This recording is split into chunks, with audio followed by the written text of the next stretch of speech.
Independent deputy candidate Yakup Saygılı, a former police chief who was jailed as part of investigations orchestrated by the government in 2014, has decried the lack of independence and impartiality in the judiciary resulting from the Justice and Development Party, AK Party, government's attempts to derail a graft probe that went public on December 17, 2013. In an exclusive interview with today's Zaman from Silivri Prison, the former Istanbul Police Department Financial Crimes Unit Chief, who carried out many of the police operations in the graft probe that implicated important figures from AK party circles, sent written answers to questions he received via his lawyer. Saygılı was arrested on September 4, 2014, on accusations of working to overthrow the government because of his role in the December 17 operations. However, the prosecutor assigned to Saygılı's case presented no concrete evidence of his involvement in any crime and no indictment has been submitted to the courts to start his trial. Running for parliament in the June general election from Istanbul's 2nd constituency, Saygılı stated that the AK party's interference in the judiciary has turned Turkey into a country where the rule of law has devolved into arbitrary police action. We cannot talk about the rule of law and the supremacy of the judiciary in Turkey anymore, as the AK party has shamelessly violated laws that were amended under its rule, he said, emphasizing that the party has taken unlawful action in an attempt to cover up its corruption.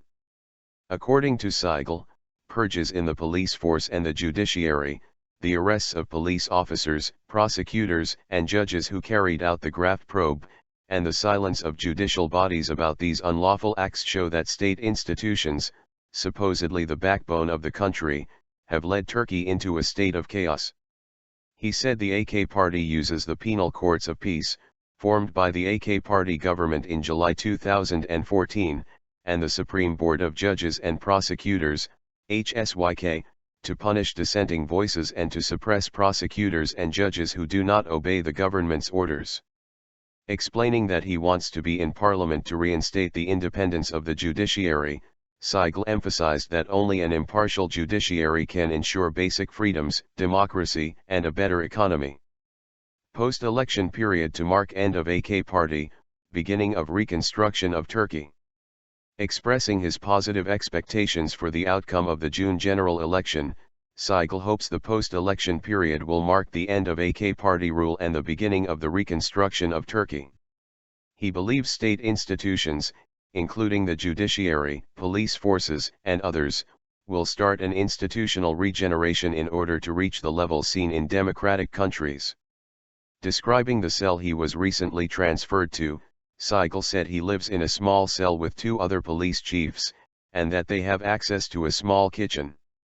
A 40-square-foot yard is available from 8 a.m. to 8 p.m. for the prisoners to get some air.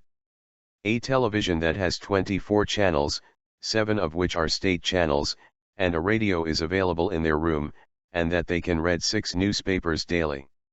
He also said they can meet with their families once a week in a booth behind glass, adding that full visitation is available once a month. Saygılı made clear that he is ready to pay a price for a more democratic Turkey on behalf of future generations.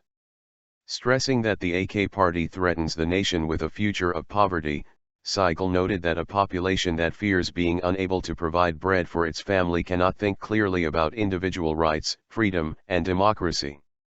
Turkey has to get rid of a government that attempts to steal, to exploit religious feelings and that has adopted a policy of lying, Saygılı said, adding that this is why the people must go out and vote.